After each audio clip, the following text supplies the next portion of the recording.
California and a red clay of Georgia. What's up, everybody? Today is Friday, October 9th, 2020. This is A Talk in the Attic, making me your host, Kirk Ross. My guest today is Roland Welker, one of the baddest mamma jammas alive. Some of you are probably asking, well, what's this guy doing out in the middle of the woods all on his own? Before I go and explain what on earth I'm doing out here, allow me to issue this official spoiler alert. Particularly to any of you listeners out there who are fans of History Channel's revolutionary and Spartan program Alone. Today's episode is all about Roland Welker, including his experience on the show, so if you don't want to know what happened in the most recent installment, then turn the podcast off immediately and go to history.com where you can find every single episode of all 7 amazing seasons. Look, it's probably clear at this point I'm kind of just stalling a little bit so that y'all can dip out before the spoilers hit, but it's got to have been long enough by now, right? Okay, here goes. Roland Welker is the winner of Alone Season 7. The most difficult and extreme challenge yet, which pit 10 highly skilled survivalists against the frigid conditions of Canada's Northwest Territories on the Arctic Circle, people. Unlike seasons past, however, winning Alone wasn't just about outlasting the other 9 contestants for $500,000. It was also about making it 100 full days at the Arctic Circle. For context, I should note that in the first 6 seasons, the average length of competition was roughly 70 days. That's not to suggest that 70 days at places like Vancouver Island or Patagonia or Mongolia or Great Slave Lake is easy. So no disrespect whatsoever to any of the previous champs or any of the survivalists for that matter. Hell, it's 65 degrees and sunny right now where I'm at. I've only been out here for 35 minutes and I'm strongly considering calling my wife to come pick me up. But who in their right mind would even consider attempting such a challenge? Which brings us back to Roland Welker, who may or may not be in his right mind, but a man who I would say is cut from the same cloth as the great frontiersmen who came before him. But that would kind of imply that Roland is cut from cloth, and cloth is just too soft. So I guess maybe he's cut from the same bear skin? Carved from the same granite, maybe? I don't know. Point is, dude is a straight-up beast who has spent his entire life testing the edge of his limits with an intensity I've never had the pleasure of seeing with my own 2 eyes. Until now, of course. By the time Roland spent Christmas Day 2019 celebrating his victory at Great Slave Lake with his sister Meg, he had been trapping for 40 years. So from the time he was 8 years old. We get into Roland's background in rural Pennsylvania. We'll discuss what influenced a young man in the 1970s to pursue a way of life that most of us might consider strange. But most of us don't have 100% old-timer blood coursing through our steely veins, do we? Of course, we'll talk about Alone, including Rock House, Berry Log, Danger Rock, and of course the legendary dispatch of a nearly 800-pound Muskox, which all but sealed the deal for his impending victory. Before finishing the show up with a few questions from his fans on Reddit, Roland lays out the concept for his one-man show idea. I'm not going to spoil that for you, but we definitely need to make it happen. Some of you are still wondering, hey, what's this guy doing out in the woods? He never answered me. It's simple. I decided that for me to even present an interview with Roland Welker of the Welker and Maines clan of Shiloh, Pennsylvania, I had no choice but to take to the woods myself. Leave behind all of the creature comforts that we've all come to take for granted and bring nothing but a microphone, a camera, and a hatchet that I just purchased at Ace Hardware. So while you're all listening or watching A Talk in the Attic number 64, I'll be out here roughing it on a vision quest for my own personal truth and hopefully a sustainable source of protein. I want to thank the Michigan Podcasting Network for their support. I also want to thank Joe Gentleman, the talented musician responsible for the theme song up top. In fact, Joe is also one of 3 musicians who provided cover versions of Waylon Jennings' Lonesome, Ornery, and Mean, which, as you might have guessed, is Roland Welker's favorite song of all time. In fact, we're going to let Joe Gentleman's version play us into the discussion with Roland Welker, the 100-day king, the last Bushman of Kuskokwim, and the baddest mother effer alive. I hope y'all will enjoy it, but now you're going to have to excuse me because I'm going to go up over this ridge over here, see if I can't scrounge up a little grub. Let's start the show. Casting our sweet, if them to the beggar was mumbling through the street. There's no escaping this snowy white dream, born looking lonesome, ornery and me. Now I'm down in this valley where the wheels turn slow. At dawn I pray, the Lord of my soul. I say to Lord, do right by me. I'm tired of being lonesome, ornery and me. So where are you right now? Are you in Alaska? No, I'm in Oklahoma just now. I get around. I get around all over, pretty broad. I've been doing that a long time too. Got nothing to do with the show, but I was deep bush for years and years and years. I'm out doing my hunts. I'm hunting right now. So is that for pleasure? Are you doing guiding along the way, or how's that all look? I'm still guiding, and I got some hunts of my own too. That's great. So I think obviously we'll talk about the show. That's people are interested in that. You're talking a lot about that on your YouTube channel as well. But if you don't mind, let's get into a little bit about what made you interested. You know, how does a kid from Pennsylvania in the 70s end up becoming super interested in bushcraft and the wilderness? Yes, well, I'm from central Pennsylvania, so that's a little different than a lot of people's conception of Pennsylvania. There's some pretty big woods in Pensy. I was born on the edge of the Moshannon State Forest, which is sort of part of the Alleghenies, and it's big country for East Country. And then I grew up into a logging and coal mining family, a little bit of farming, hillbilly type farming. And we're very close to the land, my family. So I wanted, as a young boy, I wanted to be like my father or my uncle or my grandpap or their friends. You know, I see these big men doing this amazing stuff. And so I started tackling that stuff very young, very young. So what was the first kind of real woodsy project you remember getting into as a little guy? Oh, as a little guy, I mean, even before I started trapping, Dad bought me, I think I saved up lawn mowing money and bought my own hatchet. And he was building a new house, and there's a bunch of trees in the back, and, you know, some of them were just right size for a young boy. And every night after school, I would go cut down as many trees as I could with hatchet and trim them up. And I had this huge pile of poles, and Dad bought them off of me for firewood. You know, he probably paid too much, but stuff like that just all along. And then the fur boom come along. There was a fur boom in the 80s. My uncle was a country buyer. He bought animals on the carcass right down the road, and there was hillbillies lugging that stuff in from all over, and it was selling. And I was only 8, you know, so I started out skinning possums, and by 9, 10 I was up to coon, and then he began ranching mink, and I was his head pelter all through my teenage years. My dad's brother was a big influence. Oh, that's great. So, and I see now you're surrounded by some beautiful animals. So when did you start getting going from fur trapping and that sort of thing into big game hunting? When did that transition happen? That happened when I was 24. I went to Alaska and got on for an outfit packing for the year. I actually went to work for Wayne Woods. He's a longtime outfitter up there. He had a big camp that year, lots of people, and he was hiring packers. He wanted 3 of them. And I was already going to Alaska. I was already headed there, had my pickup all tricked out with extra springs for all my gear and traps. And so he ran an ad in the National Trapper magazine. He was a trapper as well. And so I started calling him up and trying to secure this position. And I got it and got, when I first went up, I went clear to Fairbanks and then on up into the Yukon River country and had a job up there too. But then come hunting season, I drove clear back down to Palmer, and he rode me and another packer in a 206 and shot us clear out to western Alaska. That's how I discovered western Alaska. So huge.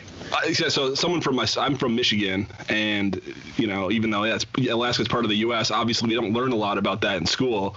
What's kind of the lay of the land up there?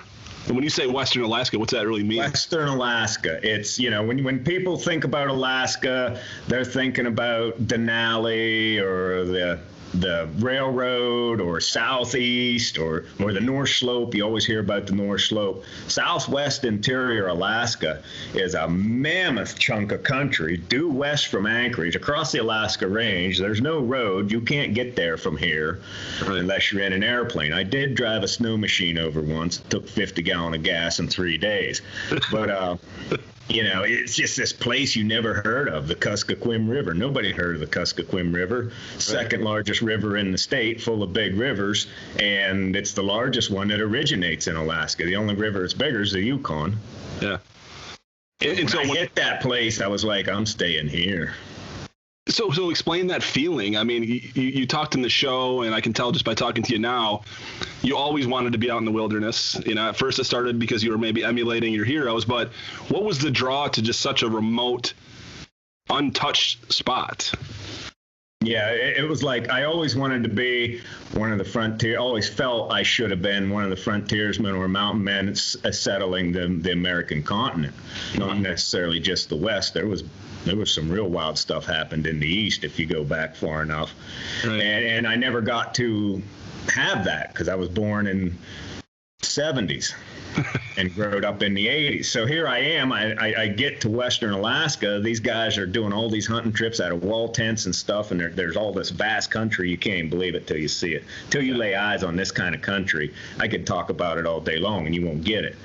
So there I am, late fall, winter's coming on, and then I decided to stay in trap. The whole outfit flew away back to Palmer, and I stayed in Western Alaska and trapped marten and wolverine out of a wall tent for the winter. I didn't even I had no phone, no radio, no nothing. I was sitting out there listening to the wind blow. And that feeling, that feeling is as close as you're going to get to a pioneer. Alaska's so close yet to the pioneering days. That was only 100 years ago in Alaska. And it was only 70 years ago when I went. Yeah, and you have a different level of vulnerability when you don't have, even on a lone, you have the beacon. If something really happened, you could do that. In this case, you were just out there legit on your own. There was no one coming to you. Oh, it was pre-sat phone. I didn't even take a handheld radio. I wasn't even smart enough to take an AM radio to listen to. I got nothing. I told the pilot to pick me up in the best weather the week of. Whatever week, that 2 months later that week, You're sitting there with your tent all empty, your traps all shut off, just waiting for an airplane. It's days away yet, probably. Thank God he came and got me. No kidding. I mean, even when you're sitting there during that time, there's probably no even imagination of a possible opportunity to win a bunch of money doing that. You wanted to be a frontiersman, you didn't want to win money, right? So it's such a strange kind of meshing of things. Right. There was no money involved. I've had some good jobs in my day, but if I don't want to do something, you can't pay me enough, and if I want to do it, the money don't matter. So yeah, I wasn't out there for the money at the time. I was out there for the rush. I mean, I had to go do that. But then the whole time I'm doing that as a young man, some of the family and other people were like, what are you doing? And now it's coming. This is a 40-year career. I started trapping when I was 8. I'm 48. This is 40-year career. Banging right now. You did it. You timed it perfectly. Right on your 40th anniversary, they said, let's do Great Slave Lake for 100 days. Oh, I'll never forget where I was at when they told me it was a 100-day challenge for $1 million. Yeah. And I was, I'm in the lineup for that money. I mean, so with that experience, not just the cold weather experience, which I think in and of itself has to be important, but also the ability to have been alone for that long. I mean, the psychological part, you really were prepared. I got the edge on everybody when it comes to being alone. I really don't like being with people. Well, okay, I'll let you go. I'm not a team player. I do my best work alone, so it was perfect in that regard. Yeah, I mean, what an incredible coming full circle, I guess, is how I'll put it. So when did you decide? So when you were a guide, right? That's most of your career, most of your adulthood in Alaska. You're a guide. Does that mean that you're taking people out on hunts and you're showing them the way and all of that? Or can you explain a little bit about what that really entails? Right. I'm a registered guide. I'm not just a guide. Registered guide allows you to deal with the public and get some land use and conduct big game hunts in Alaska. They got the most stringent rules of any of them. You know, you don't just go hang your shingle out and say you're going to be a guide up there. You know, they got rules against that stuff. So I jumped through all the state's hoops to get registered.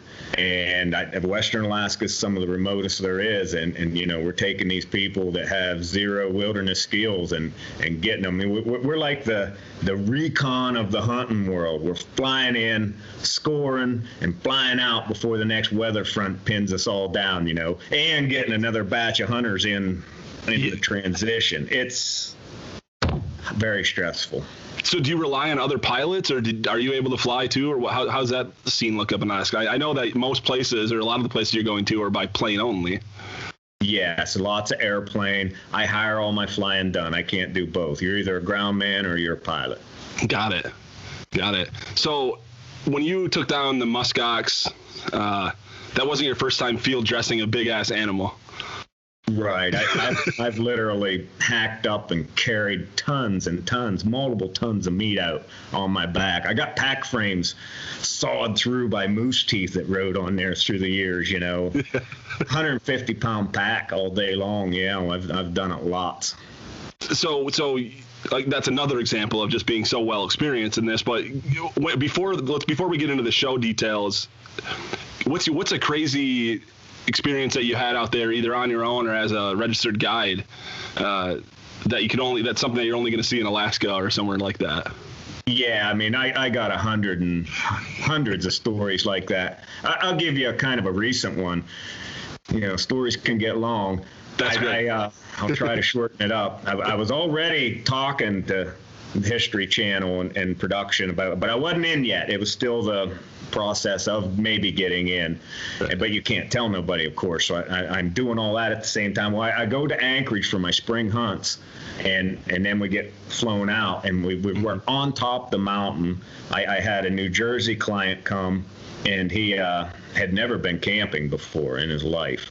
And as soon as we get dropped, it's starting to snow just a little wee bit. And by the time I get him in, now it's snowing a little more. The airplanes get away, and I am on top of the mountain. I dig down, you know, I got to dig down like 4 or 5 feet of snowpack, get the tent up. Well, that's all standard procedure. Yeah, that's a day at the office. Yeah, I mean, that's just how it is. So, but then that night we wake up, it's dark, and it's snowing hard. I mean, it's snowing sideways, pitch black. And the tent's coming in.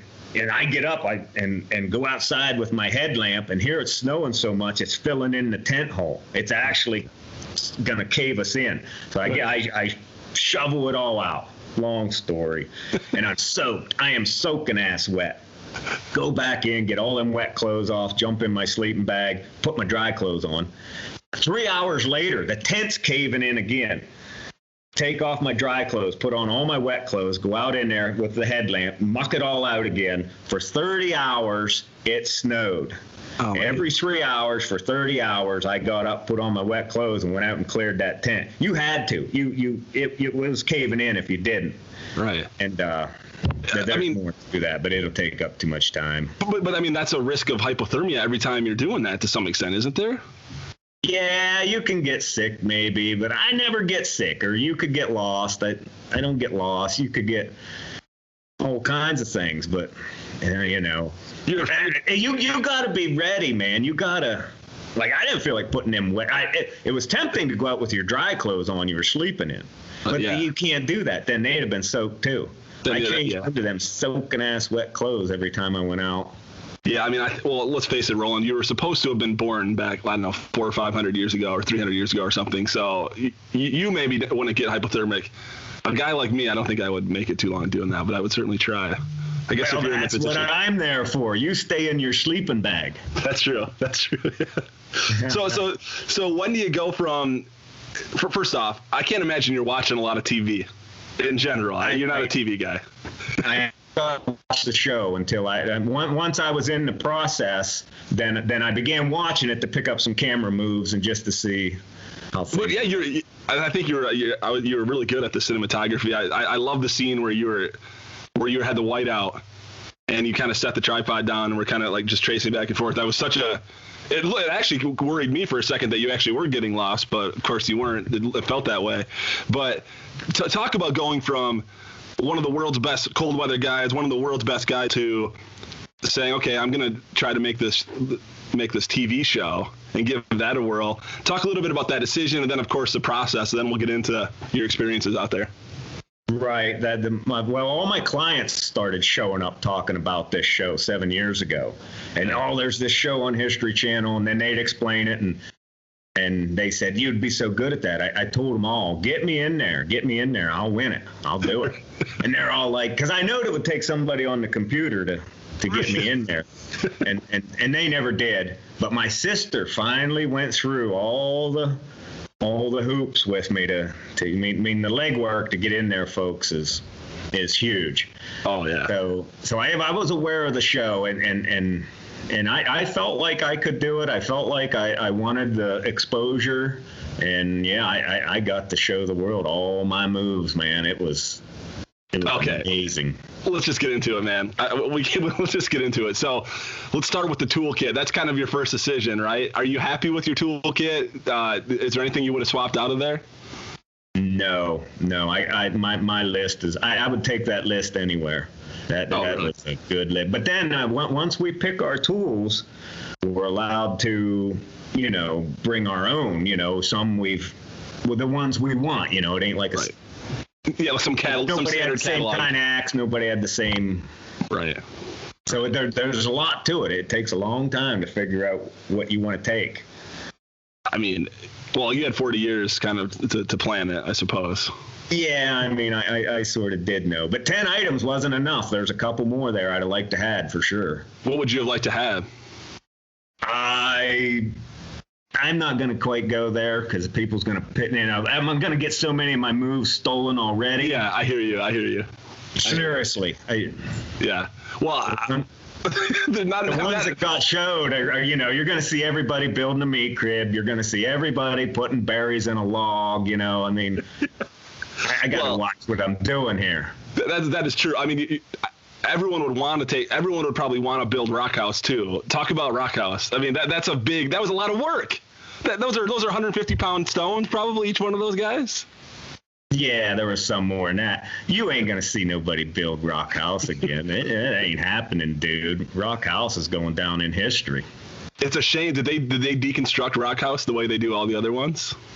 They did. They took rock house apart. Where I hated to see that happen. It was a mega structure. Oh my goodness, those timbers you had on top, it seemed like someone asked me this. I'm on Reddit, which is a social media website, and I was asking some people for questions they wanted me to ask you, fans of yours, okay? And one of them was, you had a pretty low-key door. I think it was like a flap, or just a flap or something. So that would indicate to me that those rocks were keeping the heat enough that you staying warm wasn't an issue, or how did you get away with that? The flap door was a weak point in the rock house thing. Everything else was mega and perfect, and the flap worked out. Yeah. And so, I mean, by the time I got all the wood cut and the muskox processed and rock house tricked out finally, and it was like day 45 or 50 by it's all done, and then it's getting really cold, and you got to cut a lot of wood, and it's if it would have been a longer challenge, I would have came up with a door. Yeah. You were, so what was exactly the span of time you were there? Was it like September through December or something, right? Or Yep. It was late September clear through to Christmas. Because you see the last scene, I made the Christmas tree. Yeah, that's right. Yeah, well, that ain't the first Christmas I spent in some shanty in the middle of nowhere. I've spent them in wall tents. I've spent them in old log cabins I've made. I've spent them in Red Devil. I spend a lot of Christmases remote. Yeah, but I don't meet other people. But you haven't spent a lot of Christmases with Meg, your sister, showing up at that location though either. So that had to be kind of a special moment, particularly after a lot of the reflection that you had been doing anyway. Yes, you're right. Well, I did. We had no books. we had nothing to read. You couldn't write or anything like that. It wasn't there. Right. And so, I was going back in my mind. Instead of reading, I was dredging up old thoughts and stuff, and then the family stuff. So as we're getting closer, I don't know if Megan's coming or not, how it's going to be, because it ain't done yet. Right. But the day that I heard her coming, it was unreal, because I didn't want to let her down either. You know what I mean? I wanted her to come be there and praise the Lord. It happened. She has to be so excited. I was working with her husband to help set up this interview. They're such nice people. So I'm glad that you had that moment with her. So cool. I try not to let nobody down.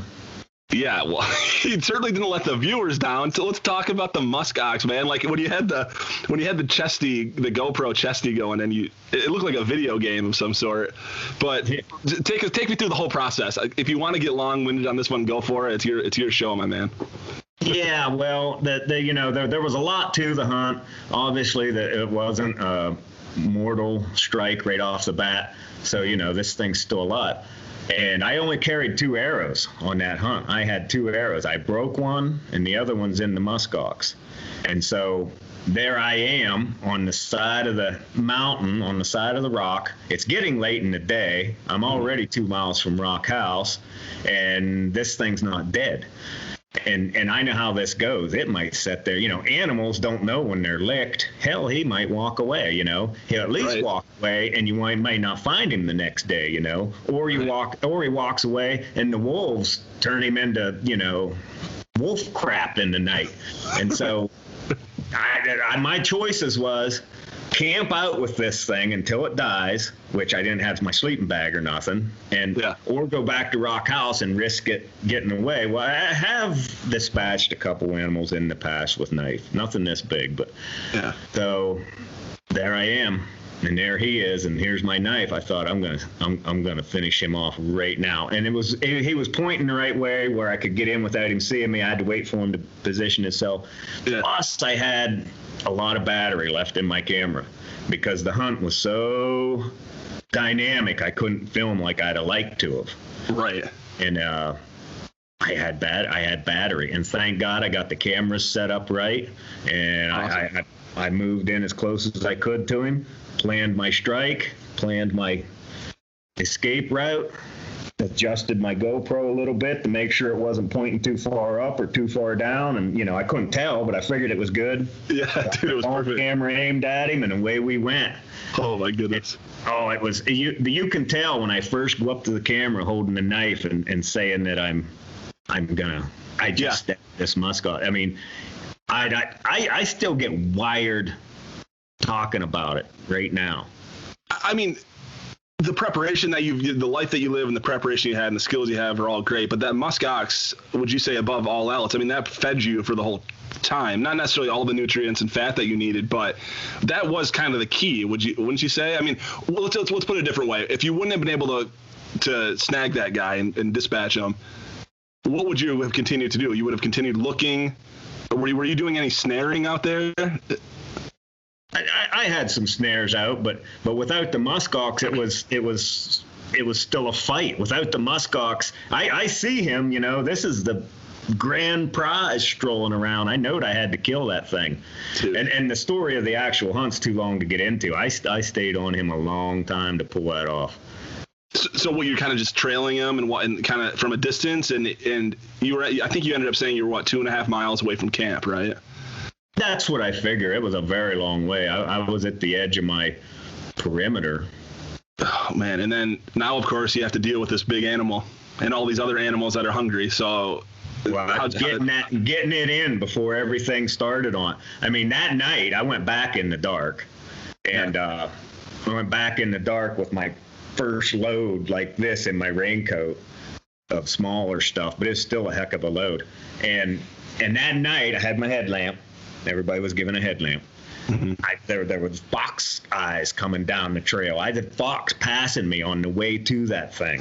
Yeah, it's a big spade. We got a muskox special down the road here. Yes, sir. I mean, everything was honing in on that, keeping the birds off you. They showed some bird footage, Every day it took days and days to get that packed in.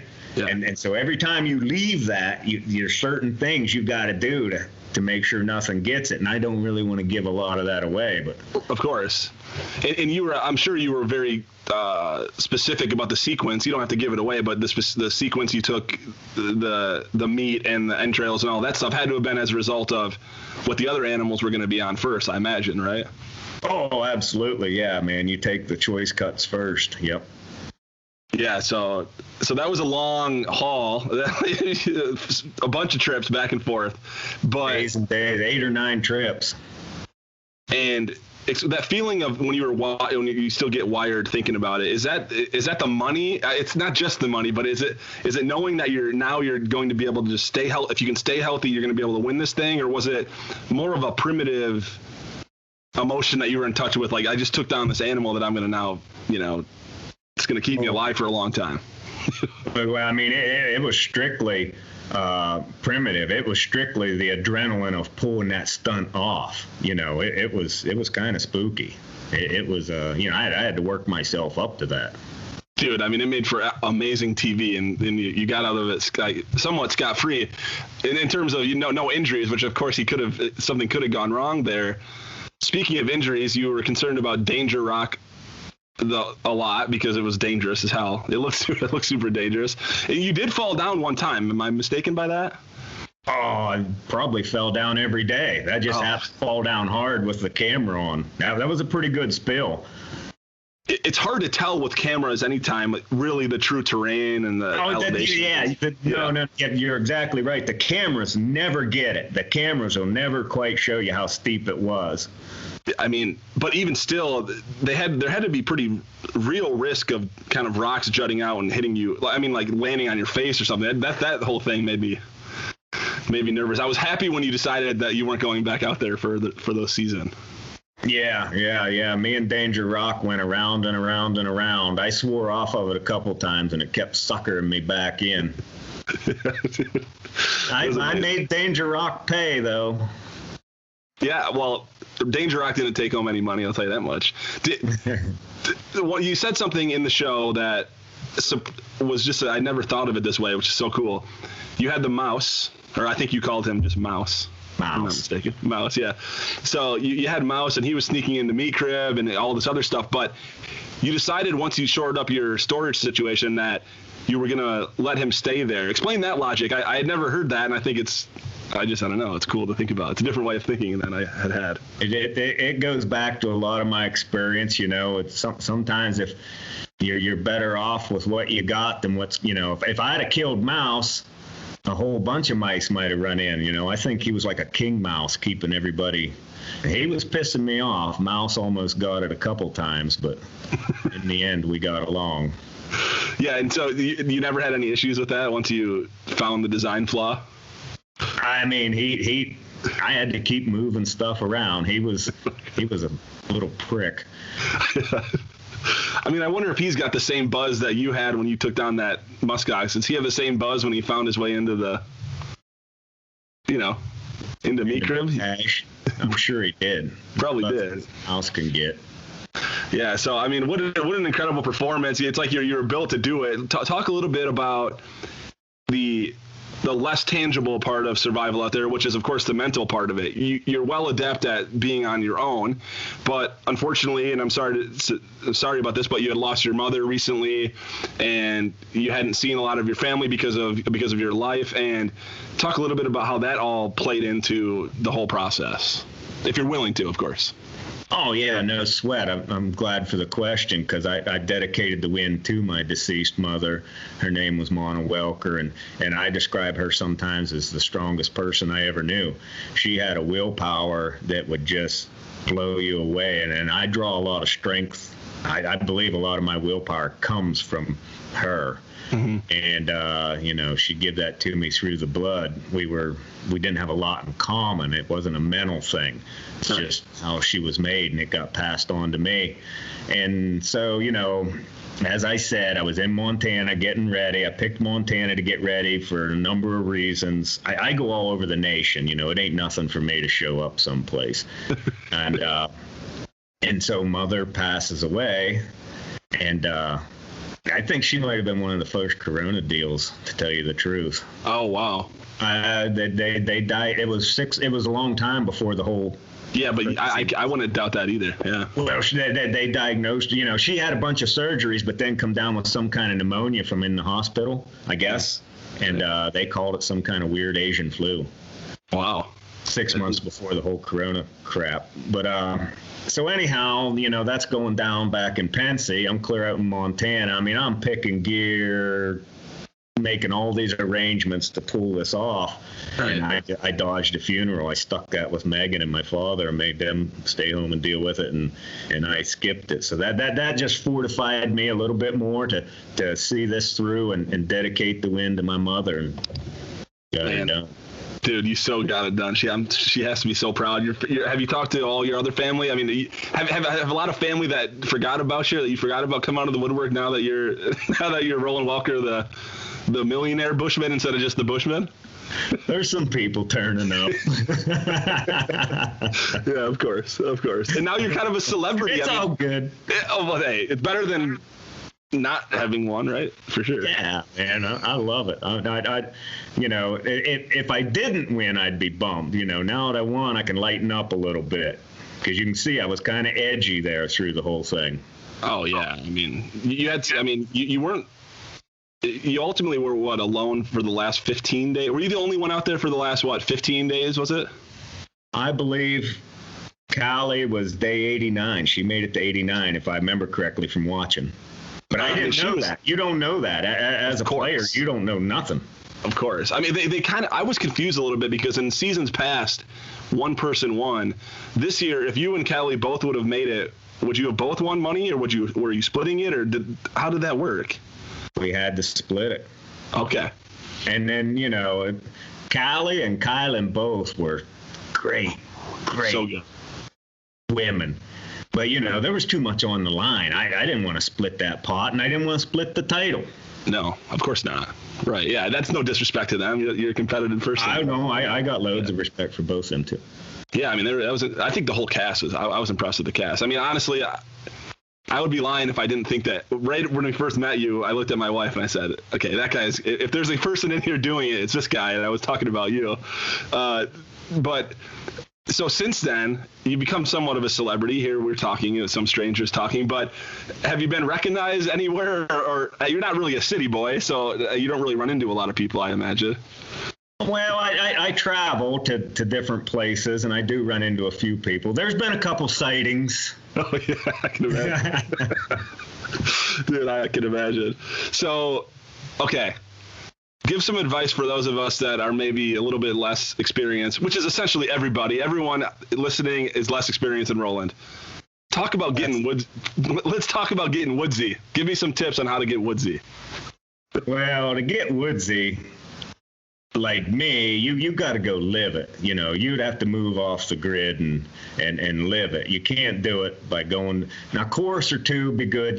People teaching some survival. You got to have some basics. Right. You got to read a few books. You got to go doing some weekend stuff with yourself. But to get truly woodsy, you got to go make your living in the woods. And most people can't do that because, okay, now it paid off for me, but I put in years and years and years at poverty level to acquire all these skills. Right. You can get woodsy if you want to, but most people really don't want to. And after about a month of it, they're out. I've seen them come and go. Have you ever this bad? Yeah. Have you ever? You've been wanting this since you were a little boy. Yeah. Has it ever kind of come across your head of like wanting to move on to a different kind of lifestyle, or have you never wavered? I did drift. When I do move on to a different lifestyle, it's still pretty intense. Like I like to do some logging, and that's spooky. That's the most. They say commercial fishing's more dangerous. I don't believe it. I think logging is hand down the most dangerous job on the face of the earth. It looks like it. So that's what I do when I need a diversion. I'm gonna take some time off, relax a little bit, take down some trees. Yeah, I love butchering down trees all day and putting them on a truck. Man, you are an awesome duck. I love it, man. So talk a little bit about who are the old timers that you talk about, and you did a great job of paying homage and paying tribute to them through the way you live, and the way you explained things, the way you filmed it. I thought it was great. But who are the old timers in your mind? And, how did you learn their ways? Was it just through reading and through all that, or what? A lot of reading, a lot of research, because I was drawn to them. But there was some old time. We all have old timers in our lives, and so I would spend hours and hours and go help the old timers do stuff. My dad's friends or my grandpapa, his friends, even. Now these people are all gone, most of them. But then they'd tell me stories about theirs, plus all my reading. Into early American history, the men that came over here and women that came over here and carved the greatest civilization the world has ever seen out of nothing, only a mere 200 and some years ago. The privatation and neglect they had to deal with, to spear off into the Great Plains or the Ohio Valley with nobody around you and build a cabin while the Indians are trying to kill you. These people were amazing. And I don't think nobody can quite be like them, not even me, just because we're too spoiled now with everything. Yeah. And those are the old timers. Yeah, I mean, that's the thing. Like, we're never that far. We're never completely far away from civilization if we had to be. Those people didn't have that. They were literally going to die out there. Yes. Oh, absolutely. And they did. For instance, just the immigrants on the Oregon Trail. When they left the East or the Midwest and went to Oregon, they're never going to see them other people again. When you left back then, you cut all ties. You didn't just get on a plane and go home for Christmas. Right. Yeah, it's done. New set of people you're going to be around and everything. I mean, you're a faithful Christian person, and that was evident on the show. You did a great job living up to that as well, I thought. But maybe this isn't contradictory, maybe it is, but do you ever feel like you have some part of your soul that came from some old frontiersman, some old timer? Or is that just passed down through your mom and through your family, like you said, through the biology, I suppose? Yeah, all my blood's from old times. Yes, sir. I come from a whole line of old timers. It's in the blood. Welker and Maines from Shiloh, Pennsylvania. What is that? That's a Welsh name? Or Welker? They say there's Welsh there. Yeah. There's a lot of German and English in central Pennsylvania as well. Yeah. So here's what I'm watching you do all this. I'm watching your YouTube channel now, which is fantastic. You need to have your own show, man. So here's what I'm saying. Pretend like, not pretend. Let's put together a pitch for what the Roland Welker show is going to be. What would it be called? What would we do on it? And you should make it happen. I think you need to make it happen. I think I can make it happen. I always did want to, even before Alone came out. I've pitched this to other people. One time I was in Cabo San Lucas when the National Geographic Seabird boat come in, giant ship full of National Geographicers, and I stood at the gate as they went in and out all day, hitting them all. It didn't go nowhere. I want to. I'll try anything. Hell yeah. I want to disappear for a year, and I guess we'll call it that too. Only I want, and it's going to be somewhat not supported, but I'm going to be supplied. You know, I'm not going to try to. I think it'd be cool to try to live off land for 100 days, a year. Yeah. And I would jump in on something like that. But I mean, I want to take in the basics. The old timers, like the Klondikers, the gold rushers and everything, or even the 49ers or any old timers that was going into the wilderness for a year, freighted. They took in a lot of supplies, but it was all basics. I want to take in a little bigger outfit than we did in Alone, and some beans and flour and stuff too. Not a bunch of candy bars and crap like that. Just the basics the old timers would have had. I want to catalog all that, show it going in, getting it together going in. Here's the date we're leaving the whole shitty world behind, and I'm there with my cameras and my S&D cards, and I'll send the cards out, and I'm gonna build a log cabin and stay gone for a whole year. That would Western Alaska. In Western Alaska. Okay.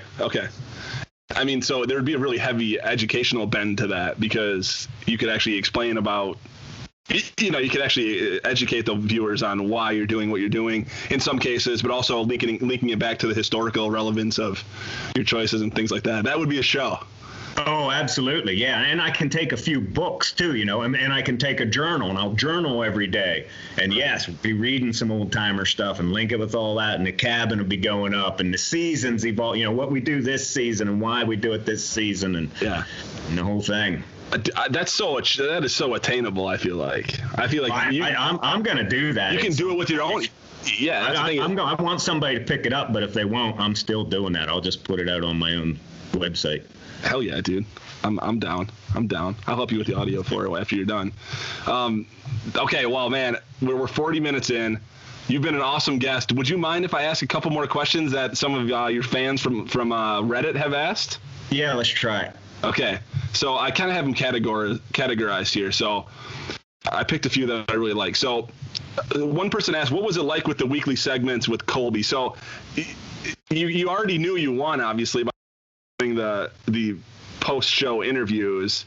How do you keep a poker face and not just want to was it hard to not show your emotion, to not talk about it, or how'd that all go? Yeah, that was very difficult. The whole secret thing from the time you get picked until you're out and the winner's disclosed, it is really difficult to keep that suppressed. I avoided some people even, so I didn't have to deal with it. Right. And then to do it on the fireside, we had to keep that all highly professional. What did kind of bum me out on the fireside was the COVID thing struck, and it was all remote, and man, it's been cool to have been together for that, I guess. I definitely. Yeah, what a crazy. You came back and that was just about to heat up. That was all Yeah, as soon as I came out, that started going on, and it has kind of been scrambling things ever since. Yeah, we're definitely not back to normal yet, for sure. Yeah. So when you already kind of told us this, but someone said, what is your home like when you're not in the wilderness? So you move around a lot and whatnot, but if your idea of relaxing is taking to the forest for some logging, I can't imagine you're living in the lap of luxury. I like to read. If I get downtime, I read a book. I don't just flip through it. I'll read the damn thing, and if it's a good one, I'll read all day long. My home life's pretty strange compared to most people's stuff. I don't like to eat at certain times. I don't like to punch a clock. I don't know. If you're with me, you're doing my shit, or we're not getting along. Dude, that's the way to be, man. I love it. All this new stuff is just nuisance and problematic anyway. Right. If you're on the Roland Welker program, it's the Roland Welker program. I dare you to say otherwise. I dare you. Let's see here. I have one more. Oh, this is a good one. Okay, we'll leave it with kind of a personal one. What is your favorite music, band, song? You're out there. I think they showed one clip of you singing, right? But you had to have had some music in your head or something, right? Yeah, I was and still am a big country music fan. I like rock and roll too, almost any good music, but I grew up on Waylon Jennings, and Lonesome, Ornery, and Mean is probably my favorite song. I could think of no better way to end this interview. You should play that to end it. Yeah, that's 100% what I'm going to do. That's what's going to be playing out when we play out. Roland, man, you were such an inspiration to watch. I mean that it was a weird time. It is a weird time now, but to be able to put on something where you kind of can see someone doing something a different kind of way without modern conveniences, I really think it had a psychological positive impact on the viewers. It did on my wife and I, for sure. You honored your mother so well, and all of the other folks that got you to where you are. Dude, keep it rolling, man. Oh, don't worry, I will. All right, peace out, Roland. On a Greyhound bus, I was traveling this morning. Thank you so much, Roland. You're such an inspiration, such a good guy, and let's face it, a freaking badass. Okay, right now you're hearing the second rendition of the day of Waylon Jennings' Lonesome, Ornery, and Mean. This one by Aaron Gentle, who actually was featured as the first guest of A Talk in the Attic, so go back in the back catalog and check it out.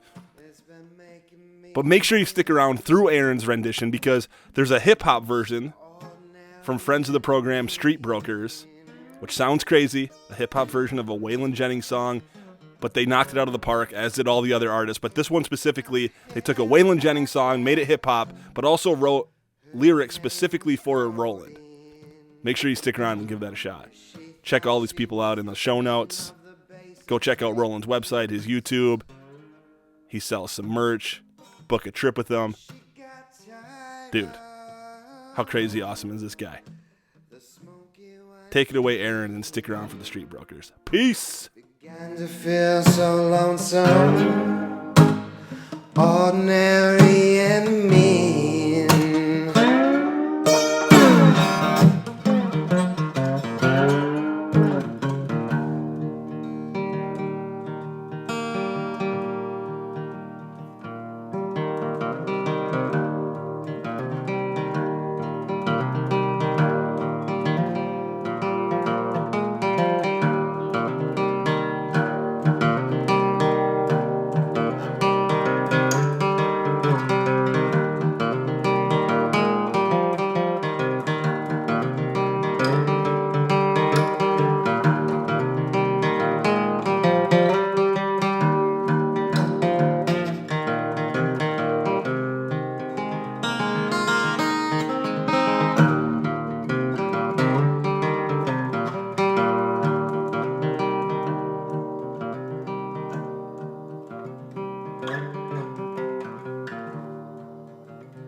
I'm feeling kinda lonesome.